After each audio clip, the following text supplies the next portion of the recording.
UPSC का तैयारी करने वाले छात्र एक और जो कि प्रीवियस ईयर प्रश्न लेकर आया हूँ। प्रश्न है कि सकारात्मक अभिवृत्ति एक लोक सेवक की अनिवार्य विशेषता मानी जाती है, जिसे प्रायः नितांत दबाव में कार्य करना पड़ता है। एक व्यक्ति की सकारात्मक अभिवृत्ति में क्या योगदान देता है? 150 शब्दों में लिखना है। उत्तर लिखने के बाद जो कि भूमिका लिखना है कि सकारात्मक अभिवृत्ति जीवन के प्रति एक आशावादी दृष्टि का प्रतीक है। यह सकारात्मक विचारों, बेहतर भविष्य की कामना तथा लक्ष्य के लिए व्यक्ति में दृढ़ता का भाव प्रदान करने वाली प्रक्रिया है। यह जीवन को ऊंचाई प्रदान करने में अपनी भूमिका निभाती है।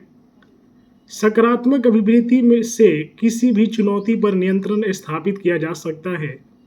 यह रचनात्मक परिवर्तन के लिए उत्तरदायी होती है। सकारात्मक अभिवृत्ति वाले व्यक्ति को यह पता होता है कि कोई भी संकट स्थायी नहीं है।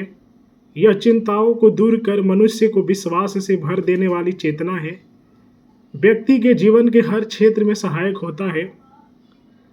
व्यक्ति में सकारात्मक अभिवृत्ति निर्माण के कारक, सामाजिक कारक, शिक्षा, मूल्य तथा पारिवारिक परिस्थितियों से व्यक्ति की मनोवृत्ति का निर्माण होता है। इन प्रवृत्तियों के माध्यम से व्यक्ति उचित और अनुचित का फैसला करने में सक्षम होता है। इस सक्षमता से व्यक्ति में सकारात्मक अभिवृत्ति का निर्माण होता है, जिससे वह सभी प्रकार की सामाजिक बुराइयों के प्रति निषेध का भाव आत्मसृजित करता है। आध्यात्मिक कारक, सकारात्मक अभिवृत्ति के निर्माण में आध्यात्मिक चेतना का प्रभाव अधिक होता है। अपने अंतः को समझने के बाद व्यक्ति निरापद से भौतिकताओं की तुच्छता को समझ लेता है और इसे आशावादी मनोवृत्ति तथा वैश्विक चेतना से जोड़ने में कामयाब होता है। आंतरिक बुराइयों को समाप्त कर व्यक्ति सकारात्मक अभिवृत्ति से ही सरकार, नागरिकों के कल्याण तथा बेहतर जीवन स्तर के लिए कार्य कर सकती है। सकारात्मक अभिवृत्ति तथा लोक सेवक, एक लोक सेवक समाज के साथ कार्य करता है। उसे सामाजिक बुराइयों के साथ विकास को हतोत्साहित करने वाली प्रवृत्तियों से जूझना पड़ता है। लोक सेवकों के सामने ऐसी बाधाएं प्रायः आती रहती है। सकारात्मक मनोवृत्ति के साथ ही इन बाधाओं को समाप्त किया जा सकता है।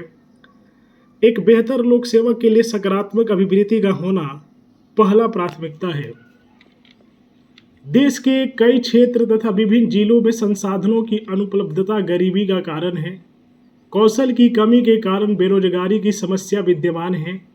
इन सब कठिनाइयों के बीच सकारात्मक सोच वाले प्रशासकों को भविष्योन्मुख दृष्टि से ही समस्याओं पर काबू पाया जा सकता है। निष्कर्ष लिखना चाहिए किसी भी प्रश्न का। सिविल सेवा में नैतिक रूप से दृढ़ तथा प्रभावी निर्णय लेने वाले व्यक्ति का चयन करने का प्रयास होता है। नैतिक रूप से दृढ़ तथा प्रभावी निर्णय लेने वाले चरित्र का निर्माण सकारात्मक अभिवृत्ति से किया जा सकता है। विंस्टन चर्चिल के अनुसार अभिवृत्ति एक छोटी सी चीज दिखती है, पर एक बड़ा परिवर्तन ला सकती है। सरकार को प्रशिक्षण के दौरान लोक सेवकों में सकारात्मक अभिवृत्ति को प्रोत्साहन के लिए कार्यक्रम संचालित करना चाहिए। यदि आप यूपीएससी के प्रिपरेशन करते हैं या यूपीएससी किस तरह का प्रश्न पूछता है देखना चाहते हैं तो मेरे यूट्यूब चैनल को सब्सक्राइब कीजिए, लाइक कीजिए, कमेंट कीजिए, शेयर कीजिए। जय हिंद।